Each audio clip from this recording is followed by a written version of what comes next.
రామాపురం అనే అందమైన పచ్చటి పల్లెటూరు ఉండేది. ఆ ఊరు చుట్టూ కొండలు, వాటి మధ్యలో ప్రవహించే నది, చల్లని గాలులు అన్నీ కలిసి ఆ ఊరికి ఒక ప్రత్యేకమైన కళని తెచ్చేవి. ఆ ఊరిలో వీరయ్య అనే ఒక నిరాడంబరమైన రైతు ఉండేవాడు. అతనికి తన భార్య సుధామ అంటే పంచప్రాణాలు.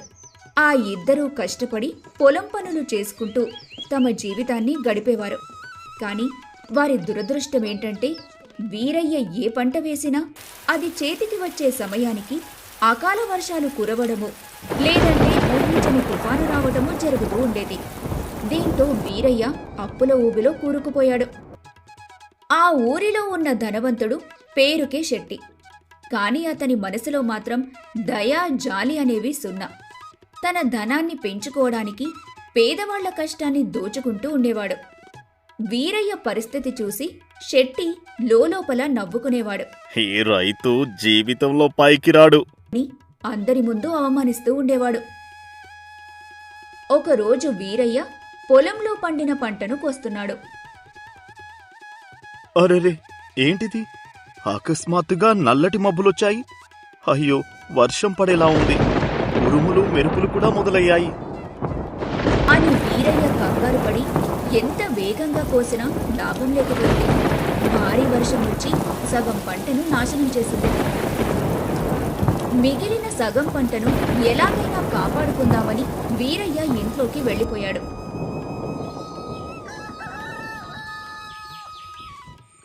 మరుసటి రోజు ఉదయం వీరయ్య పొలానికొచ్చి చూసేసరికి పొలంలో పంట పూర్తిగా నాశనమయ్యుంది.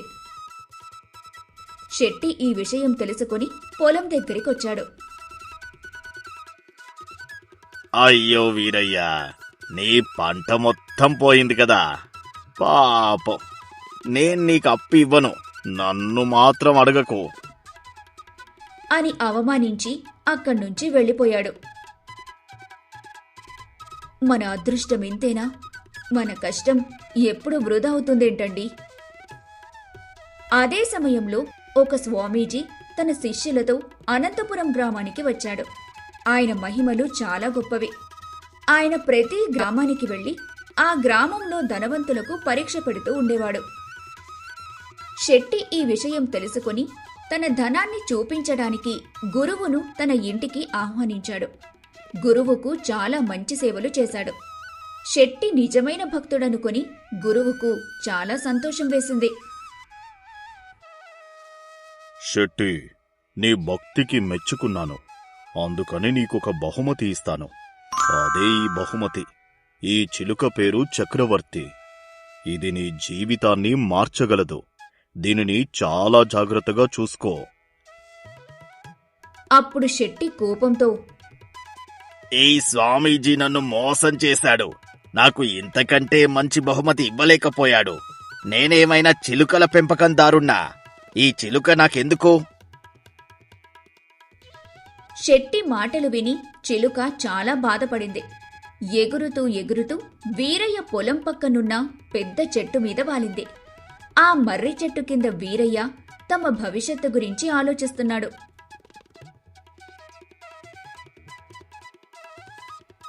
నాకు దాహం వేస్తుంది, దయచేసి నాకు మంచినీళ్ళివ్వండి. అందుకు వీరయ్య ఆశ్చర్యంగా, నువ్వు మాట్లాడతావా? అవును, నేను మాట్లాడతాను. నా పేరు చక్రవర్తి. వీరయ్య చిలుకకు నీళ్ళిచ్చాడు. మీరు మంచి మనిషి, నేను మీతో ఉంటాను. వీరయ్య చిలుకను ఇంటికి తీసుకుని వెళ్ళాడు. సుధామ చిలుకను చూసి, అబ్బా, ఎంత అందంగా ఉందండి అని సంతోషపడింది. ఇప్పుడెలా అండి? మన పంట మొత్తం నాశనమైంది. మనకు పంట గురించి అప్పిచ్చిన వాళ్ళు వచ్చి మనల్ని డబ్బులడిగితే ఎక్కడి నుండి తీసుకునొద్దాం? ఆ శెట్టి కూడా మన పరువు అందరి ముందు తీసేశాడు. చిలుక అది విని,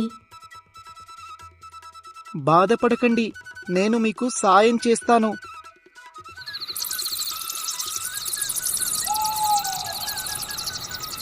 మరుసటి రోజు ఉదయం వీరయ్య సుధామ పొలం పక్కన ఉన్న అడవికి వెళ్లారు.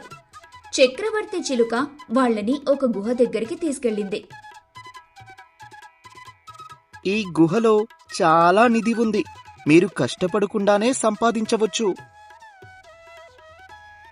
చిలుక చెప్పింది విని వీరయ్య సుధామ గుహలోకి వెళ్లారు. ఆ గుహలో చాలా బంగారు వెండి రత్నాలు ఉన్నాయి. వాటిని చూసి ఆశ్చర్యపడ్డారు. అమ్మో, ఇంత ధనమా? ఇదంతా మాకేనా? అవును, ఇదంతా నీకే. కాని అత్యాశ నిన్ను చెడ్డవానిలా మారుస్తుంది.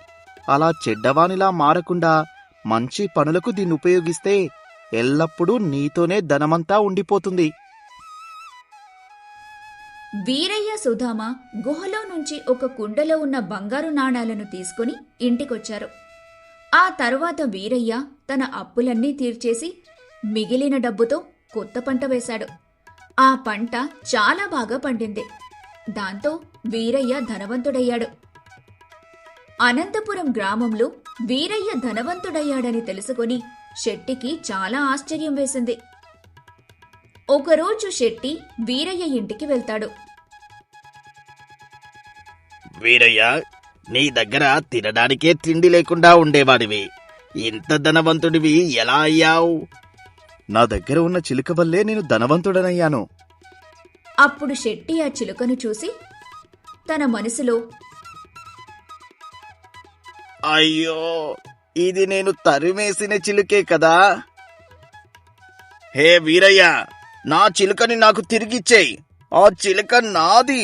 నేనే దానిని వదిలేశాను. లేదు శెట్టి, ఇది నాకు దొరికింది. ఇదే నా అదృష్టం. నేనివ్వను. నేను నీకు చాలా డబ్బిస్తాను. నా చిలుకనిచ్చేయి. లేదు శెట్టి, నువ్వు ఎంత డబ్బిచ్చినా నేను ఈ చిలుకను నీకివ్వను. వీరయ్య, అప్పుడు శెట్టి కోపంతో వీరయ్య సుధామను కొట్టబోయాడు. నువ్వు చాలా దుష్టుడివి. అందుకే నేను నీ దగ్గర నుండి వచ్చేశాను. మళ్ళీ నీ వద్దకు నేను రాను. ఆ సమయంలో వీరయ్యకు స్వామీజీ గుర్తుకొచ్చాడు. వీరయ్య సుధామను తీసుకుని గురువు దగ్గరికి వెళ్ళాడు. వాళ్లతో పాటు శెట్టి కూడా గురువు దగ్గరికి వెళ్ళాడు. స్వామీజీకి జరిగిన విషయం మొత్తం చెప్పాడు. అప్పుడు స్వామీజీ శెట్టిని చూసి, నువ్వు చాలా దురాశపరుడివి. నీకు నా బహుమతి దక్కలేదు. చక్రవర్తి చిలుక చాలా తెలివైనది. అది ఒకసారి తరిమేస్తే మళ్ళీ రాదు. శెట్టికి కోపమొచ్చి స్వామీజీని కొట్టబోయాడు. దాంతో స్వామీజీ కోపంతో, మూర్ఖుడా, నన్నే కొట్టడానికి ప్రయత్నిస్తావా? నీకు ఎంత ధైర్యం? నువ్వు చిలుకలా మారిపో అని శపించాడు. వెంటనే శెట్టి చిలుకలా మారిపోయాడు. పాపం, దయచేసి శెట్టిని క్షమించండి స్వామి. వీరయ్య మంచి మనసు చూసి స్వామీజీ సంతోషపడి శెట్టిని తిరిగి మనిషిగా మార్చి, నువ్వు చేసిన తప్పుకి పశ్చాత్తాపం చెందు. నువ్వు ఇక నుంచి మంచి మనిషిగా జీవించు. నన్ను క్షమించండి వీరయ్య. నేను ఇక నుంచి మంచి మనిషిగా జీవిస్తాను. వీరయ్య చాలా సంతోషపడ్డాడు. అనంతపురం గ్రామంలో వీరయ్య ధనవంతుడై అందరినీ ఆదుకున్నాడు. అతను తన అదృష్టాన్ని మోసుకొచ్చిన చిలుక చక్రవర్తిని చాలా ప్రేమగా చూసుకున్నాడు. చిలుక కూడా వీరయ్యతో కలిసి ఆనందంగా జీవించింది.